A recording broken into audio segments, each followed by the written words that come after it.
In Surah 15, verse 9 of the Quran, Allah proclaims, "We have, without doubt, sent down the message, and we will assuredly guard it." Muslims often interpret this verse as a divine promise that the text of the Quran would be perfectly preserved, down to the smallest detail. And Muslims in general are convinced that this promise has been kept. They believe that the Quran has never undergone any change of any kind. This belief is shocking to anyone who's studied Islam's sources because the sources are filled with reports about changes to the Quran and disputes concerning the contents of the Quran. Interestingly, the Quran was only compiled as a book because much of it was lost. Shortly after Muhammad's death, the first caliph, Abu Bakr, needed to suppress a rebellion, and he sent many of Islam's most trusted Quran reciters into battle. Many of these reciters died, and Muslim sources such as Ibn Abi Dawud's Kitab al-Masahif tell us that portions of the Quran were forever lost because so many Quran reciters were killed. Abu Bakr decided that in order to prevent more of the Quran from being lost, the Muslim community needed a written copy. So he had a man named Zayd ibn Thabit collect what was left of the Quran. Entire chapters were missing from Zayd's Quran. In Sahih Muslim, Abu Musa tells the Quran reciters of Basra that the Muslim community had forgotten 2 chapters of the Quran through sheer laziness. One of the chapters was as long as Surah 9.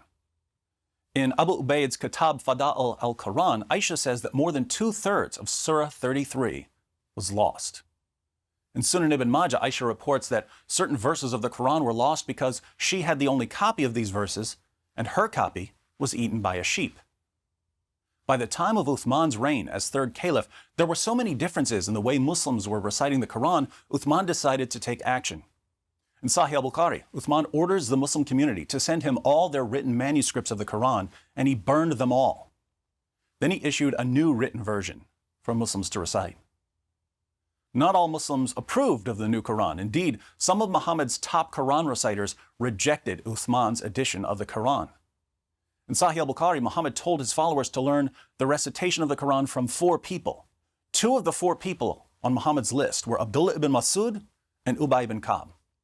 Ibn Masud claimed that the Quran should only have 111 surahs. He claimed that Surah 1, Surah 113, and Surah 114 were just Muslim prayers and that they shouldn't have been included in the Quran. Ubay ibn Ka'b, another of Muhammad's top reciters, claimed that the Quran should contain 116 surahs. He said that Uthman's Quran was missing 2 prayers that should have been included, and these are different from the 2 chapters that Abu Musa said were forgotten.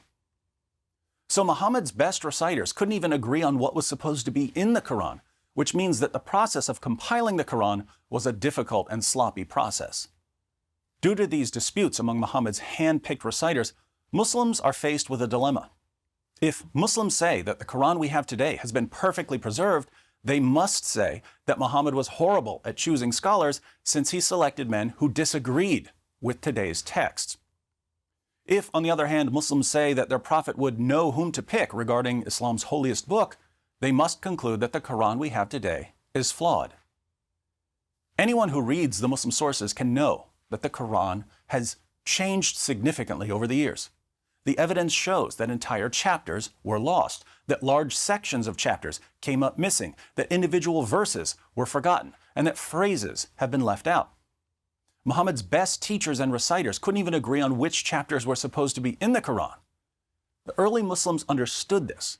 When Ibn Umar, son of the second Muslim caliph, heard people declaring that they knew the entire Quran, he said to them, "Let none of you say, 'I have learned the whole of the Quran,' for how does he know what the whole of it is, when much of it has disappeared?